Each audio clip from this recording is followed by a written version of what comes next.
Shalom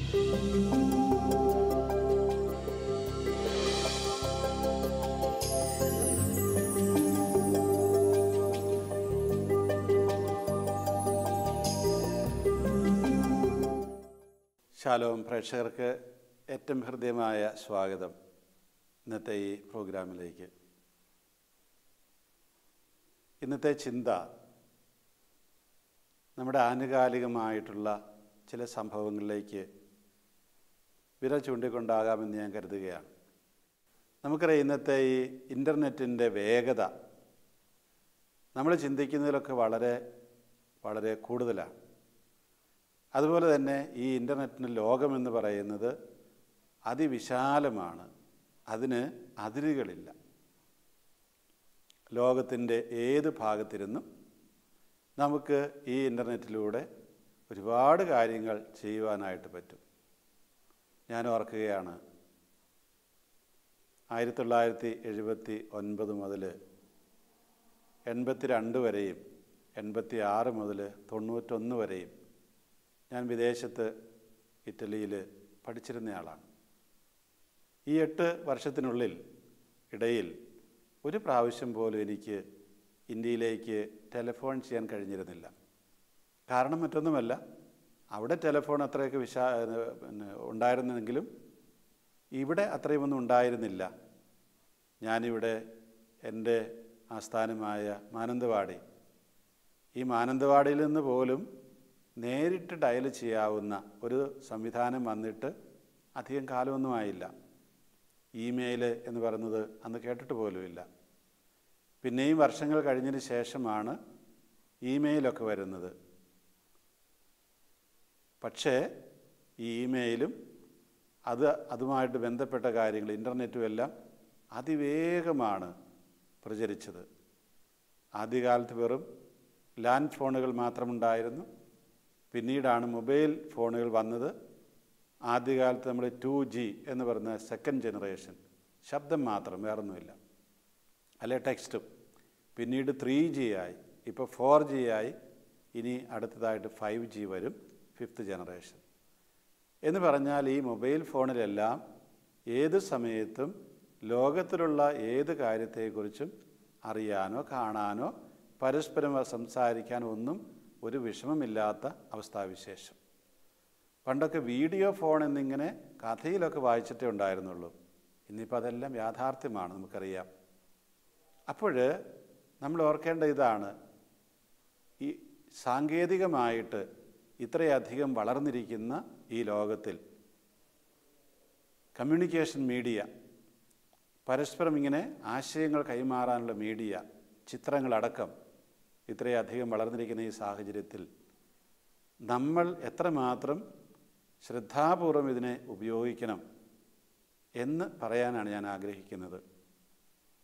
nuclear bomb കണ്ടുപിടിച്ചപ്പോൾ അത് കണ്ടുപിടിച്ച doctor Einstein, അദ്ദേഹം ചിന്തിച്ചിരിക്കില്ല അതിന് വലിയൊരു നാശകരമായിട്ടുള്ള ഉപയോഗമുണ്ടാകുമെന്ന്, ബോംബുണ്ടാക്കാൻ. നേരെ മറിച്ച് അതിൻ്റെ നാശകരമായ കഴിവ് നമ്മൾ കണ്ടതാണ്, നാഗസാക്കിയിലും ഹിരോഷിമയിലുമെല്ലാം. അതേസമയത്ത് ഇന്ന് ന്യൂക്ലിയർ പവർ എത്രയോ ലക്ഷക്കണക്കിന് ആൾക്ക് ഉപകാരപ്പെടുന്നു, ഏതെല്ലാം രീതിയിൽ. അപ്പോൾ ഒരേ കാര്യം തന്നെ നല്ല കാര്യത്തിനും ചീത്ത കാര്യത്തിനും ഉപയോഗിക്കാം. അതെങ്ങനെ ഉപയോഗിക്കണമെന്ന് നമ്മൾ തീരുമാനിക്കണമെന്ന് മാത്രം. നല്ല കാര്യത്തിന് മാത്രമേ നമ്മൾ ഉപയോഗിക്കുകയുള്ളൂ എന്ന് തീരുമാനിച്ചു കഴിഞ്ഞാൽ ഒരുപാട് നന്മയുണ്ടാകും. ഞാൻ ഓർക്കുന്നുണ്ട്, ഞാൻ ഈ റോമിൽ വിദ്യാർത്ഥിയായിരുന്ന കാലത്ത് ജർമ്മനിയിലുള്ള ചില ഫാക്ടറികളിലൊക്കെ ജോലി എടുത്തിട്ടുണ്ട് വെക്കേഷൻ കാലത്ത്. അന്നൊക്കെ എല്ലാം കൈകൊണ്ടാണ് ചെയ്യുക. യന്ത്രം കുറേ ഉണ്ട്, പക്ഷേ റോബോട്ട് എന്ന് പറയുന്നൊരു സാധനം അന്നില്ല. നേരെ മറിച്ച് ഇന്ന് എനിക്കറിയാം, ഞാനിപ്പോൾ അടുത്തുനിന്ന് അവിടെ പോകാറില്ല, അതേ ഫാക്ടറിയിൽ അന്ന് 1000 പേരുണ്ടായിരുന്നെങ്കിൽ ഒരു 100 പേരിൽ കൂടുതൽ നിന്ന് കാണുകയില്ല. ബാക്കിയുള്ളവരുടെ എല്ലാം ജോലി സാധ്യത പോയി, കാരണം റോബോട്ടുകൾ വന്ന് കാണും. ഇതുതന്നെയാണ് ഇനിയും വരാനായിട്ട് പോകുന്നത്. ഞാൻ പത്രത്തിൽ വായിച്ച ഒരു കാര്യത്തെക്കുറിച്ച് ഓർക്കുകയാണ്. അമേരിക്കയിൽ നടന്നൊരു വാർത്തയാണ്. ഒരു കൗമാരക്കാരിയായ മകള്, ആ മകൾക്ക് ഒരു സൂപ്പർ മാർക്കറ്റിൽ നിന്ന് പ്രസവിച്ച ഒരു സ്ത്രീ, അല്ല ഇപ്പം പുതിയതായിട്ട് പ്രസവിച്ച ഒരു സ്ത്രീക്ക് ആവശ്യമുള്ള വസ്തുക്കൾ, കുഞ്ഞുങ്ങൾക്കുള്ള ഉടുപ്പും അതുപോലുള്ള സാധനങ്ങളടക്കം ഫ്രീ ആയിട്ടൊരു കമ്പനി സൂപ്പർ മാർക്കറ്റിൽ നിന്ന് അയച്ചു കൊടുക്കുന്നു. അപ്പോഴാണ് ഈ പിതാവിന്, ഈ പെൺകുട്ടിയുടെ പിതാവിന് എന്തോ ഒരു വല്ലായ്മ തോന്നി. എൻ്റെ മകള് ഗർഭിണിയാണോ? ഈ സാധനമൊക്കെ വരാനായിട്ട് അവൾ പ്രസവിക്കാറായോ? ഇയാളിതൊന്നും അറിയുന്നില്ലായിരുന്നു. ഉടനെ തന്നെ ഈ പിതാവ് ചെന്ന് ഈ മകളോട് ചോദിച്ചു, മകളെ നീ ഗർഭിണിയാണോ? അതെ, അവൾക്ക് 10-15 വയസ്സേ ഉള്ളൂ. അപ്പോഴാണ് ഇയാൾക്ക് അത്ഭുതം. പക്ഷേ ഈ വീട്ടിൽ ആരും അറിയാതിരുന്നൊരു കാര്യം എങ്ങനെ ഈ സൂപ്പർ മാർക്കറ്റുകാരും കമ്പനിക്കാരും കണ്ടുപിടിച്ചു? അതേക്കുറിച്ചാണ് വാർത്ത. അതിതാണ് അവർ പറയുന്നത്. അമേരിക്കയിലോ കൂടുതലും എല്ലാവരും തന്നെ ക്രെഡിറ്റ് കാർഡ് ഉപയോഗിച്ചാണ് വാങ്ങിക്കുന്നത്. വളരെ ചുരുക്കം പേരെ ക്യാഷ് ആയിട്ട് കൊടുക്കാറുള്ളൂ. അവിടെ സ്വീകരിക്കലത്. അതുകൊണ്ട് ഈ ക്രെഡിറ്റ് കാർഡ് ഉപയോഗിക്കുമ്പോൾ അതുപയോഗിച്ച് വാങ്ങുന്ന സാധനത്തിൻ്റെ ലിസ്റ്റ് ഇവർക്കറിയാം. ഇതെല്ലാം വലിയൊരു ഡേറ്റാ ബേസിൽ സൂക്ഷിക്കുന്നുണ്ട്. ഈ ഡേറ്റാ ബേസ് ഈ റോബോട്ട് പോലെയുള്ള ആർട്ടിഫിഷ്യൽ ഇൻ്റലിജൻസ് അതുപയോഗിച്ച് അത് ഫിൽറ്റർ ചെയ്യും, തരംതിരിക്കും. എന്നിട്ട് അവർ കാണുന്നതാണ്, ഇവള് കഴിഞ്ഞ ഒരു വർഷത്തിനിടയിൽ ഷോപ്പിങ്ങിന് ഇടയിൽ വാങ്ങിയ സാധനങ്ങൾ എന്തൊക്കെയാണ്, കുറേ കാലത്തിന് വാങ്ങാതിരുന്നത് എന്തൊക്കെയാണ്, ഇതെല്ലാം ഇവർ വിശകലനം ചെയ്യും. അതെല്ലാം ഈ കമ്പ്യൂട്ടറാണ് ചെയ്യുക. കമ്പ്യൂട്ടർ ചെയ്ത് ഒരു സുപ്രഭാതത്തിൽ കമ്പ്യൂട്ടർ ഉത്തരം കൊടുക്കും, ദേ ഈ പെൺകുട്ടി ഗർഭിണിയാണ്, ഈ പെൺകുട്ടി ഇന്ന ദിവസം പ്രസവിക്കും. ഇത്രയും കിട്ടിയാൽ മതിയല്ലോ അവർക്ക്. ഉടനെ തന്നെ അവർ അവരുടെ സാധനങ്ങൾ പ്രൊമോട്ട് ചെയ്യാൻ വേണ്ടിയിട്ടുള്ള പരസ്യങ്ങളടക്കം അയച്ചു കൊടുക്കും. അങ്ങനെയാണ് ഈ പെൺകുട്ടി ഗർഭിണിയാണ് എന്ന് അവളുടെ പിതാവ് അറിയുന്നതിന് മുമ്പ് തന്നെ കമ്പനിക്കാരറിഞ്ഞത്. ഞാനിത് പറഞ്ഞു വരുന്നത് നമ്മളുടെയൊക്കെ ജീവിതത്തെ എങ്ങനെയാണ് ഈ രീതിയിൽ കമ്പ്യൂട്ടറും ഇൻ്റർനെറ്റും ഒക്കെ സ്വാധീനിക്കാൻ പോകുന്നത് എന്ന് പറയാൻ വേണ്ടിയിട്ടാണ്. നമ്മൾ ഉദ്ദേശിക്കുന്നതിലൊക്കെ വലിയ ലോകമാണത്. കുറേ കഴിയുമ്പോൾ ഇന്ന് കാണുന്ന പോലെയുള്ള ക്ലാസ് മുറികൾ ഉണ്ടാകണമെന്നില്ല. കാരണം എന്താണ്? ക്ലാസ് മുറികൾ റോബോട്ടുകൾ ഏറ്റെടുത്തിരിക്കും. ലോകത്തിൻ്റെ ഏതോ ഒരു കോണിലിരുന്ന് ഒരു അധ്യാപകൻ എല്ലാ കാര്യങ്ങളും ഒരു ക്ലാസ്സിലെ കാര്യങ്ങൾ പഠിപ്പിക്കുന്നു. ലോകത്തിൻ്റെ വിവിധ കോണുകളിലിരുന്ന് വിദ്യാർത്ഥികൾ അത് കാണുകയും കേൾക്കുകയും തിരിച്ച് ചോദ്യം ചോദിക്കുകയൊക്കെ ചെയ്യുന്നു. ആ സാധ്യത ഇന്ന് നിലനിൽക്കുന്നുണ്ട്. ഈ 5G ഒക്കെ വരുന്നതോടുകൂടി, അതായത് ഇൻ്റർനെറ്റിൻ്റെ വേഗം വർദ്ധിക്കുന്നതോട് കൂടിയിട്ട് അതിനിയും കൂടുതൽ യാഥാർത്ഥ്യമാവുകയുള്ളൂ. അതുകൊണ്ട് ഈ വരാനിരിക്കുന്ന ലോകത്തിൽ എന്താണ് സംഭവിക്കുക? ഇതോടൊപ്പം തന്നെ നമുക്കറിയാം, ഇപ്പോൾ നടന്നുകൊണ്ടിരിക്കുന്നത് ഒരുതരം അധോലോക സംഘങ്ങൾ ഈ സൈബർ ലോകത്ത് വ്യാപിക്കുന്നുണ്ട്, ഇൻ്റർനെറ്റ് ലോകത്തിൽ വ്യാപരിക്കുന്നുണ്ട്. നമുക്ക് അവരെ തിരിച്ചറിയാൻ പറ്റില്ല. പോലീസിന് പോലും, ക്രമസമാധാന ഏജൻസികൾക്ക് പോലും അവരെ തിരിച്ചറിയാൻ പറ്റുന്നില്ല. കാരണം അവരവിടെ ഇരുന്നുകൊണ്ടാണ് ഇതെല്ലാം ചെയ്യുന്നത്. ബോംബുണ്ടാക്കാൻ പഠിപ്പിക്കുന്ന സൈറ്റുകളുണ്ട്. അതൊക്കെ നോക്കിയിട്ടാണ് ആ സെപ്റ്റംബർ 11 അതവിടെ അമേരിക്കയിൽ ബോംബിടാൻ പോയവരൊക്കെ ആ ബോംബുണ്ടാക്കാൻ പഠിച്ചത് അങ്ങനെയാണ്. പലതും അവർക്ക് ഈ ഇൻ്റർനെറ്റിലുള്ള അധോലോക സൈറ്റുകളിൽ നിന്ന് ട്യൂഷൻ കിട്ടും. അതുപോലെ തന്നെ മെസ്സേജസ് കൈമാറാനായിട്ട് അധോലോക രീതികളുണ്ട്. ഇന്നലെ ഈ ബോംബെയിലൊക്കെയുള്ള അധോലോകങ്ങൾ അത് ശാരീരികമായിട്ട് ഭൗതികമായിട്ട് അല്ലെങ്കിൽ കാണാവുന്ന രീതിയിലാണെങ്കിൽ അതിലൊക്കെ അതിഭീകരമായിട്ടുള്ള വല വീശിക്കൊണ്ട് ഈ അധോലോക സംഘങ്ങൾ വ്യാപരിക്കുന്നുണ്ട്. ഒരിക്കൽ അവരുടെ കയ്യിൽ പെട്ടുപോയാൽ പിന്നെ നമുക്കൊരിക്കലും രക്ഷപ്പെടാൻ പറ്റില്ല. നിങ്ങൾക്കറിയാം, ഇപ്പോൾ ഒരുതരം ബിറ്റ് കോയിൻ എന്നൊക്കെ പറയുന്ന നാണയങ്ങളെക്കുറിച്ച് കേട്ടിട്ടുണ്ടാവും. ഒരു സർക്കാരിനും ഒരു നിയന്ത്രണവും ഇല്ലാത്തതാണത്. അത് വലിയ ബിസിനസ്സാണ് ഇപ്പോൾ എന്ന് പറഞ്ഞ് നമുക്കറിയാം. നമുക്കിപ്പോൾ 1000 രൂപ ഉണ്ടെങ്കിൽ അത് നോട്ടാണ്, അല്ലെങ്കിൽ അത് ബാങ്കിലുള്ളപ്പോൾ നമുക്ക് ചെക്കായിട്ടൊക്കെ എടുക്കാം. പക്ഷേ ഇവർക്ക് നോട്ടും ഇല്ല, ചെക്കും ഇല്ല, ഒന്നുമില്ല. എന്താണ് ചെയ്യുന്നത്? ഞാൻ ഇവരുടെ ഒരു സൈറ്റിൽ കയറിയിട്ട്, അത് വളരെയധികം സെക്യൂരിറ്റിക്ക് ശേഷം നമുക്ക് കയറാൻ പറ്റുള്ളൂ എന്നാണ് പറയുന്നത്. ഞാൻ കയറിയിട്ടില്ല. കയറിയിട്ട് എന്ത് ചെയ്യണം? അവിടെ ബിറ്റ് കോയിൻ എന്ന് പറയുന്ന നാണയം വാങ്ങിക്കാം, സ്വർണ്ണ നാണയം പോലെ. എനിക്ക് 1,00,000 രൂപയുടെ നാണയം വേണം. പക്ഷേ ആ പണം ഞാൻ എങ്ങനെ കൈമാറും? 1,00,000 രൂപ ഞാൻ ഇവിടെയുള്ള 1,00,000 രൂപ കൊടുക്കണം. അതെങ്ങനെ കൈമാറും? അത് കൈമാറാനുള്ള വിദ്യകൾ അവർക്കറിയാം. അവർ പറയും, ഇന്ന രീതിയിൽ ആ പണം ഞങ്ങൾക്ക് തന്നേക്കുക. അവരതെടുക്കും. അവരെന്താ ചെയ്യുന്നത്? ഒരു പക്ഷേ ഇയാളോട് പറയും, താങ്കളുടെ ബാങ്കിൽ ഇട്ടയച്ചാൽ മതി, താങ്കൾ ആ 1,00,000 രൂപ താങ്കളുടെ അക്കൗണ്ടിൽ ഇട്ടയച്ചാൽ മതി. ബാങ്കിൽ അക്കൗണ്ട് നമുക്കറിയാം, ഇപ്പോൾ ഇൻ്റർനെറ്റ് വഴിയാണ് എല്ലാം ട്രാൻസാക്ഷൻ നടത്തുന്നത്.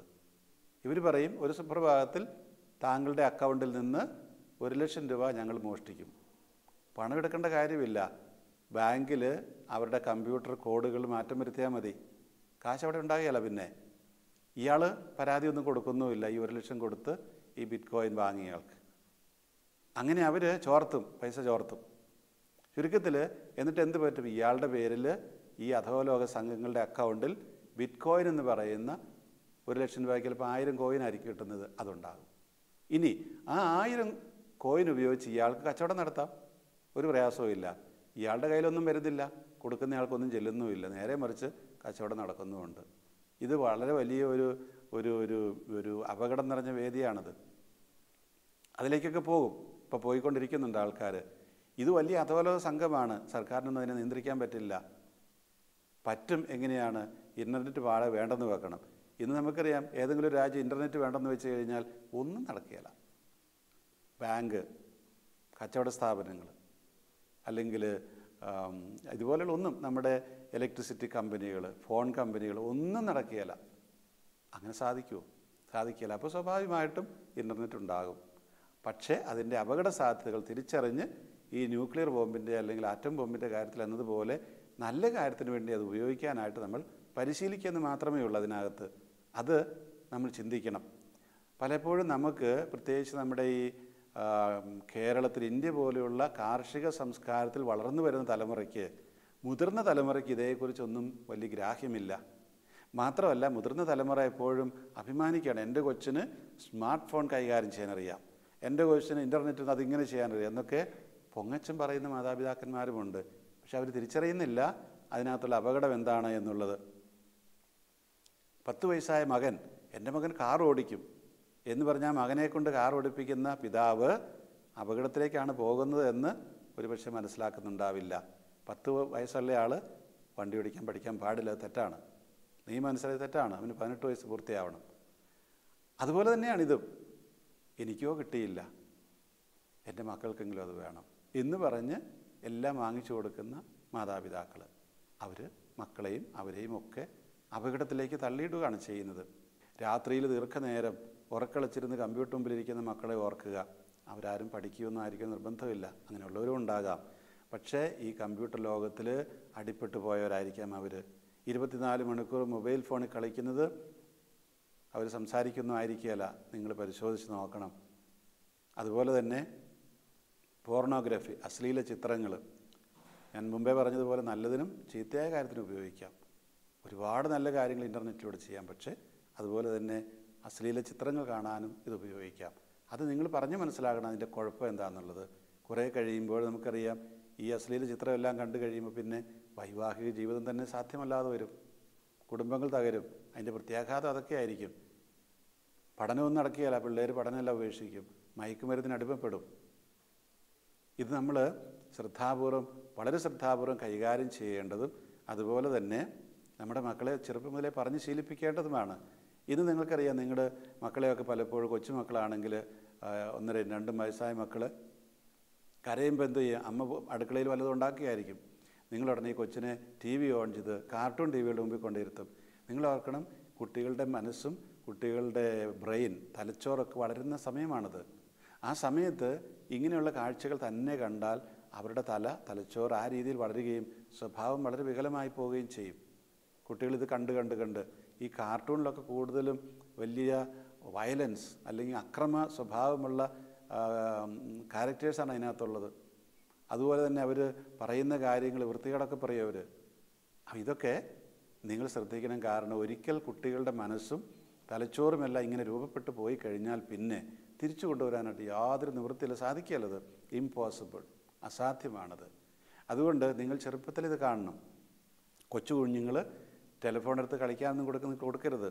കാരണം അവരത് ഒരു 3 വയസ്സാകുമ്പോഴത്തേന് ഉപയോഗിക്കാൻ പഠിക്കും. നിങ്ങളെക്കാൾ കൂടുതൽ അവർക്കത് ഉപയോഗിക്കാനുള്ള കഴിവുണ്ടാകും. അങ്ങനെ ഉണ്ടായാൽ അത് വലിയ അപകടമായിരിക്കും. കാരണം കുട്ടികൾക്ക് അവരുടെ കുട്ടിത്തം ഉണ്ടാകണം. ഈ കുട്ടിത്തം നഷ്ടപ്പെട്ടു പോയി കഴിഞ്ഞാൽ ഒരു സ്റ്റേജിൽ നിന്ന് വേറൊരു സ്റ്റേജിലേക്ക് എടുത്തു ചാടിയ പോലെ ഇരിക്കും. അതില്ലാതെ വരുമ്പം അതിൻ്റെ എല്ലാ തരത്തിലുള്ള പ്രത്യാഘാതങ്ങളും കുട്ടികളുടെ ജീവിതത്തിൽ ഉണ്ടാകും. ചുരുക്കത്തിൽ ഈ ഇൻ്റർനെറ്റുമായിട്ട് മൊബൈൽ ഫോണുമായിട്ട് ഒക്കെ ബന്ധപ്പെട്ട കാര്യങ്ങളുണ്ട്. ഇന്ന് എല്ലാം മൊബൈൽ ഫോണിൽ കിട്ടുന്നതാണ്.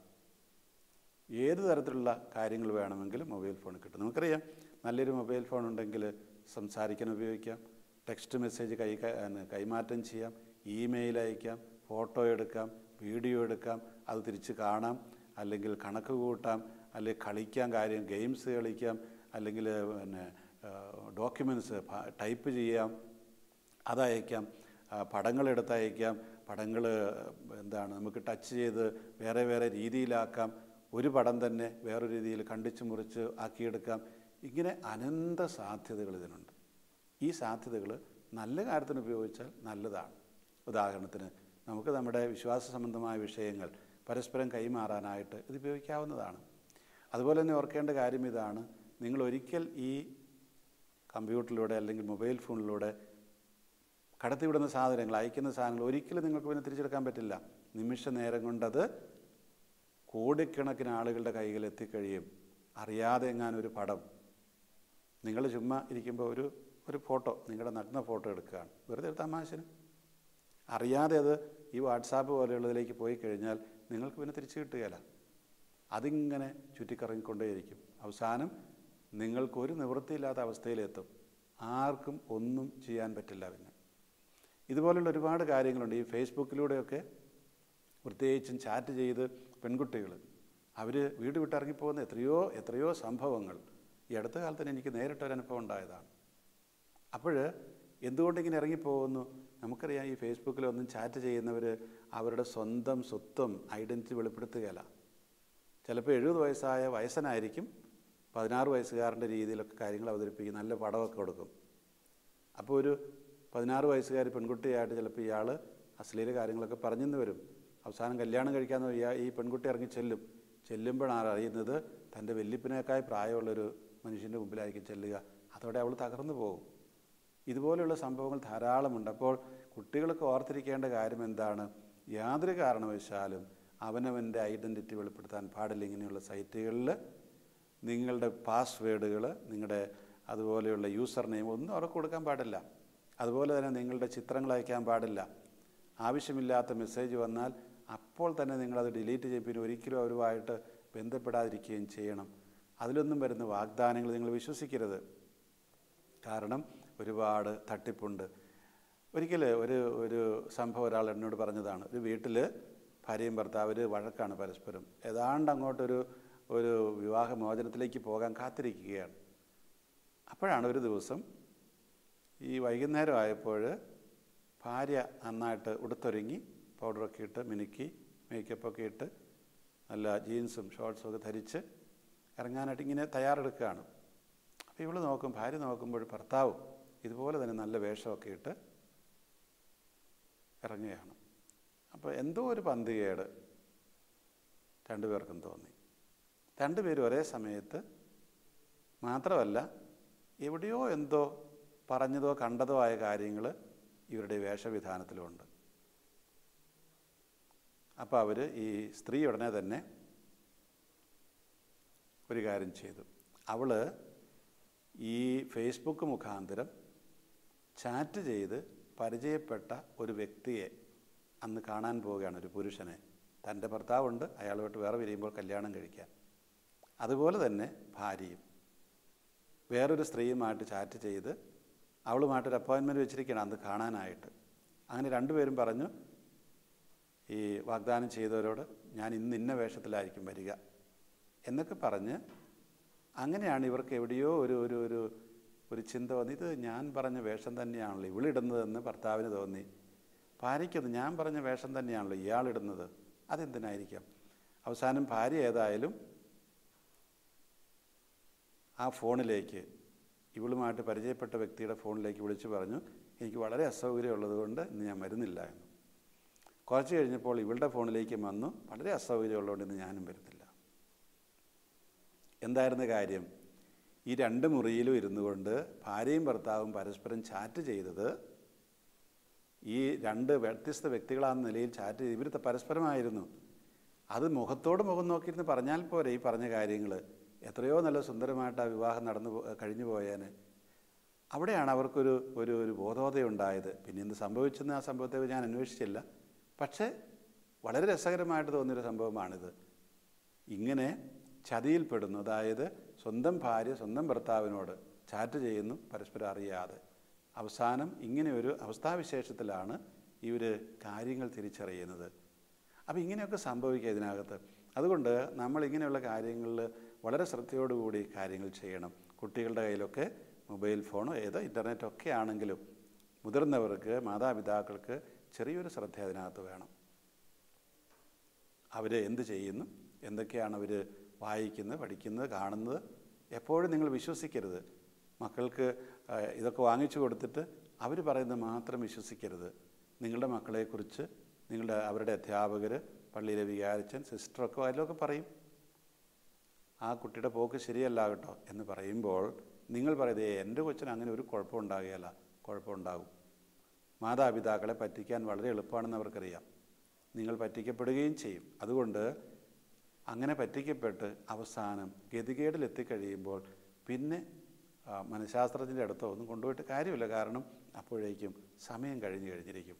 അതുകൊണ്ട് പ്രിയമുള്ള മാതാപിതാക്കളെ, അതിലേക്കൊക്കെ കടന്നു പോയാൽ നമുക്ക് പിടിച്ചാൽ കിട്ടാത്ത രീതിയിൽ നമ്മുടെ മക്കൾ നശിച്ചു പോവുക തന്നെ ചെയ്യും.